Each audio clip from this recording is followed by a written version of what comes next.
नमस्कार दोस्तों, TNC bullet में आपका हार्दिक स्वागत और अभिनंदन है। जैसा कि आपको पता है दोस्तों कि हर एक दिन सुबह 7 बजे आपके पास में टीएनसी बुलेट सीरीज आपके लिए एक टॉपिक जो है वो रोज लाता है।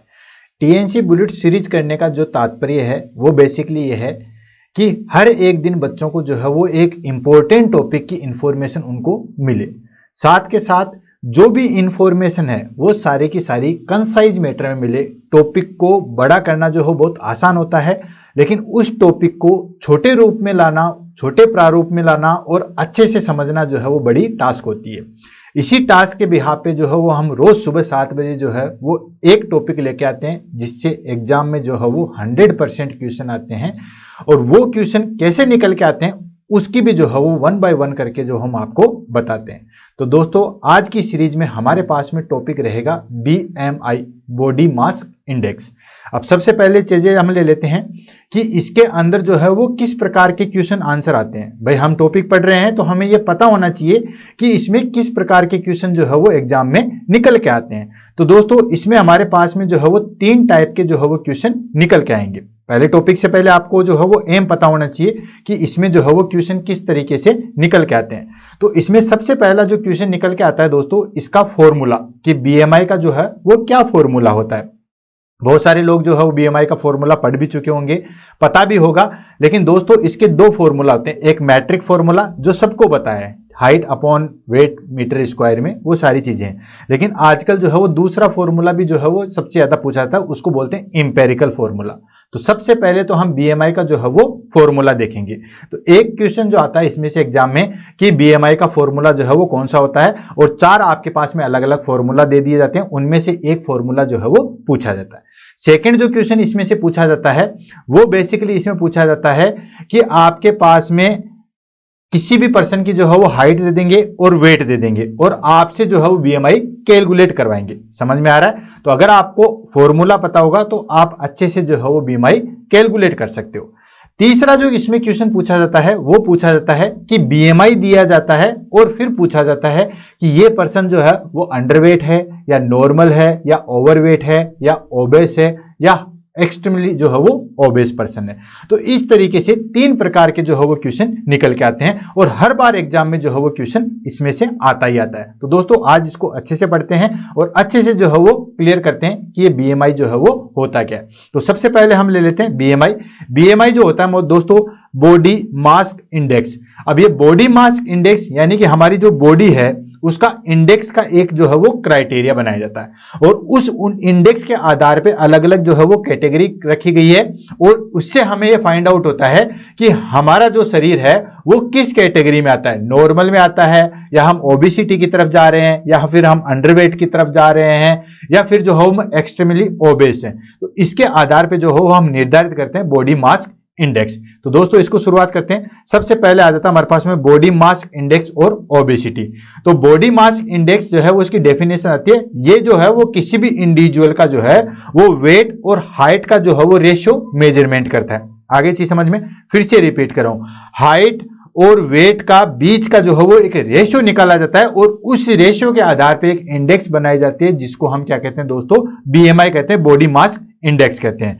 BMI is measured use classify individual weight relatively their weight, यानी कि उसके वेट के अकॉर्डिंग या उसकी हाइट के अकॉर्डिंग उसका वेट कितना होना चाहिए, इनका जो है वो रेशियो निर्धारित करता है।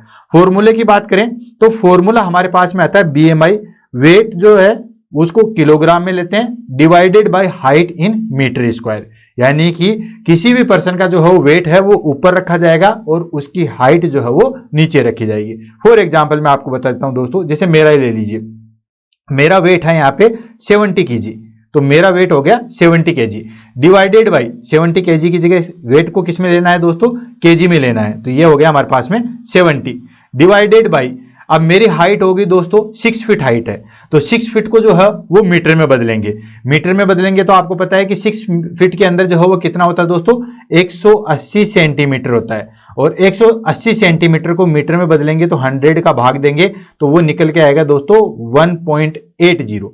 तो इसको हम ले लेते हैं 1.80, चूंकि ये मीटर स्क्वायर है तो 1.80 ये निकल के आएगा 70 डिवाइडेड बाई 3.40 के समथिंग, इसको इससे डिवाइड करेंगे, ठीक है। तो मेरा जो भी निकल के आएगा, मान लीजिए हमारे पास में जो है वो 3 पॉइंट समथिंग या 3.1 कुछ भी निकल के आया, तो ये जो 3.1 निकल के आया या 3.1 समथिंग जो भी निकल के आएगा वो हो गया मेरा बीएमआई। तो आप भी अपना जो है वो बीएमआई कैलकुलेट कर सकते हो और कमेंट में जो है वो आगे बता सकते हो। बीएमआई कैलकुलेट करने के हमारे पास में जो है वो 2 फॉर्मूले होते हैं। हर बुक्स में या काफी जगह कोचिंग वाले जो है वो सिर्फ आपको एक फॉर्मूला बताते हैं, जबकि दोस्तों बीएमआई के जो है वो 2 फॉर्मूले होते हैं। हो सकता है नेक्स्ट एग्जाम में आपको ये दोनों फॉर्मूला दे दें और आपसे पूछ ले ए एंड बी। तो दोस्तों सबसे पहला फॉर्मूला आता है हमारे पास में इंपेरिकल सिस्टम के आधार पे। इंपेरिकल सिस्टम में जो है वो हम करते हैं BMI equal to 703 multiplication, weight जो है वो पौंड में लिया जाता है, जो भी वेट है वो पौंड में लिया जाता है। अब आपको पता है कि 1 केजी के अंदर जो है वो कितना पौंड होता है दोस्तों, 2.2 जो है वो पौंड होता है, यानी कि ये हमारे पास में जो है वो 1 केजी के अंदर 2.2 पौंड होता है। हाइट जो है वो ली जाती है इंचेज के अंदर, क्लियर है। फिर से रिपीट कर रहा हूं, हाइट जो है वो किसके अंदर ली जाएगी, इंचेज के अंदर। जैसे फॉर एग्जांपल मेरी हाइट जो है वो 6 फीट है, अब 6 फीट को अगर मैं इंच में करूं तो 1 फीट के अंदर होते हैं 12 इंच, तो ये हो जाएगा हमारे पास में 72 इंच, क्लियर है। तो इस चीज का ध्यान रखना, इंपेरिकल सिस्टम में 703 मल्टीप्लाई वेट जो है वो पौंड में लिया जाता है और हाइट जो है वो इंच में ली जाती है, हाइट का मीटर स्क्वायर होगा। ये होता है इंपेरिकल सिस्टम के आधार पे जो है वो फॉर्मूला होता है। ये आपके लिए जो है वो नया होगा, लेकिन दोस्तों नया पुरानी चीज सारी चीज जो है वो क्लियर करेंगे, क्योंकि एग्जाम में कहीं से भी जो है वो क्वेश्चन आ सकता है। सेकंड आ जाता है मैट्रिक सिस्टम, इसके बारे में आपने सुना भी होगा, देखा भी होगा और इससे बीएमआई आपने कैलकुलेट की भी होगी।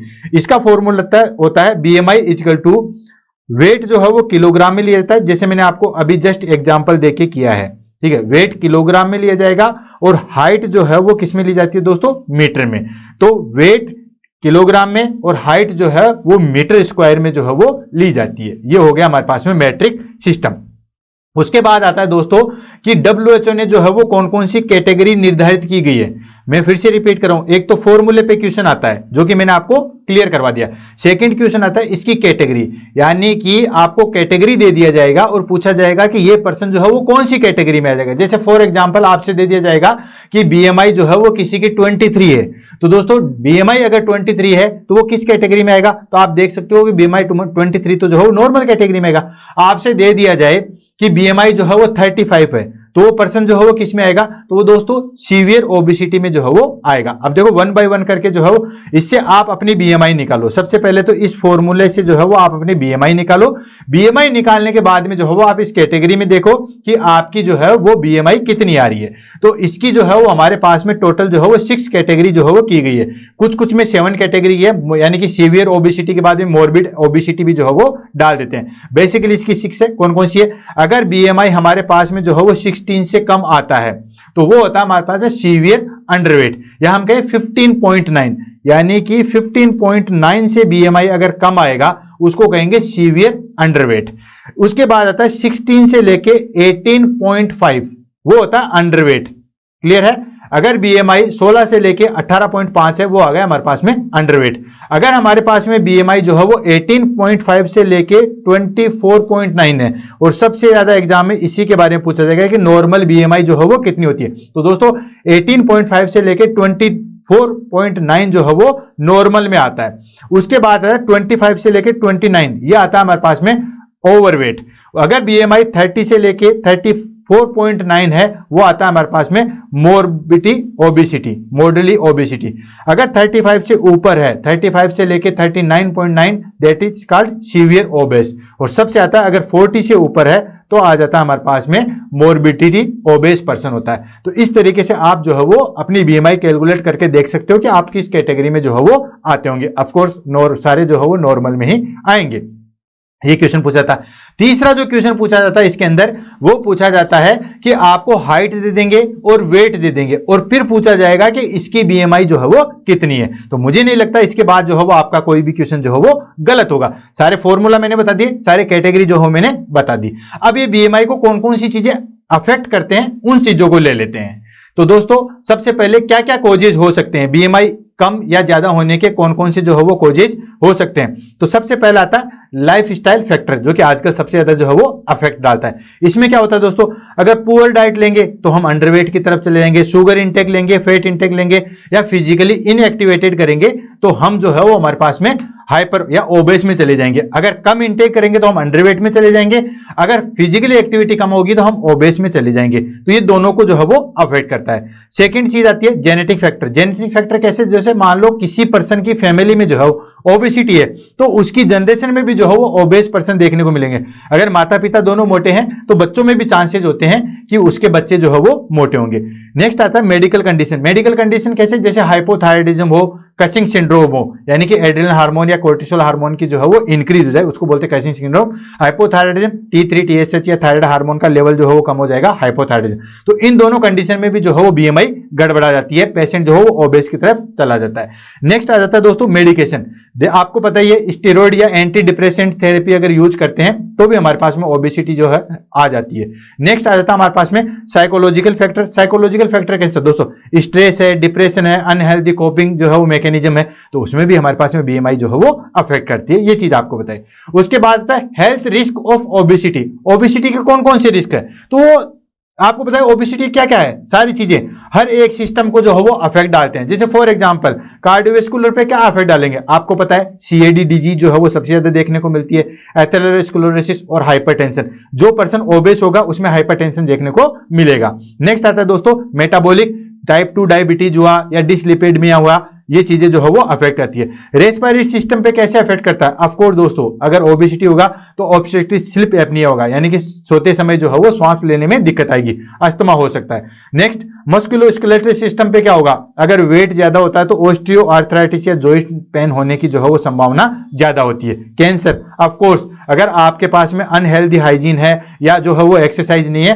तो हमारे पास में ब्रेस्ट, कोलन या एंडोमेट्रियल कैंसर होने के चांसेस जो है वो ज्यादा है। अदर्स में क्या आएगा दोस्तों, फैटी लिवर, आपको पता ही है। उसके बाद मैनेजमेंट कैसे करते हैं, आपको पता है मैनेजमेंट कैसे करोगे, लाइफ स्टाइल मॉडिफिकेशन करोगे, बिहेवियर थेरेपी इंक्रीज करोगे, एक्सरसाइज करोगे, कुछ मेडिसिन भी आती है, आजकल तो सर्जरियां भी जो है वो आने लगी, सर्जरी भी जो है वो एग्जाम में काफी बार जो है वो पूछी जाती है। तो 1 बाय 1 करके लेते हैं, फिर हमारे पास टॉपिक जो है वो फिनिश होता है। तो दोस्तों मैनेजमेंट ऑफ ओबेसिटी में आएगा हमारे पास में सबसे पहले life style changes. Life style changes में क्या, हम हेल्दी डाइट लेंगे, कंटिन्यूस जो हो फिजिकल एक्सरसाइज करेंगे, कैलोरी लेंगे, न्यूट्रिशन फूड लेंगे। बिहेवियर थेरेपी में हम क्या करेंगे दोस्तों, इमोशनली ईटिंग में दिखाएंगे, स्ट्रेस मैनेजमेंट को जो है वो कंट्रोल करेंगे। मेडिकेशन की बात करें तो ओल्ड स्ट्रेस या लिगर्स, ये कुछ ऐसी मेडिकेशन होती है जो कि हमारे पास में ओबेसिटी को जो है वो डिक्रीज करती है। उसके बाद आता है सर्जिकल ऑप्शन। सर्जिकल ऑप्शन में आता है दोस्तों बैरिट्रिक सर्जरी। बैरिट्रिक सर्जरी भी एग्जाम में जो है वो काफी बार पूछी गई थी। इसमें क्या होता है कि जो हमारे एडिपोज टिश्यू है या जो फैट है उसको जो है वो गला के बाहर निकाला जाता है, इसको हम बोलते हैं दोस्तों बैरिट्रिक सर्जरी। ये भी एग्जाम में जो है वो काफी बार पूछा गया है। क्लियर है दोस्तों, इसी के साथ हमारे पास में आज का टॉपिक जो है वो खत्म होता है। नेक्स्ट क्लास में नया टॉपिक लेंगे। फिर से रिपीट कर रहा हूं, 3 टाइप से इसमें क्वेश्चन पूछेंगे। एक तो आपसे पूछा जाएगा कि BMI का जो है वो फॉर्मूला कौन सा होता है। 2 फॉर्मूला मैंने आपको बताए थे, इंपेरिकल फॉर्मूला एंड हमारे पास में जो है मैट्रिक फॉर्मूला, दोनों से आपको जो है मैंने एग्जामिनेशन दे दिया।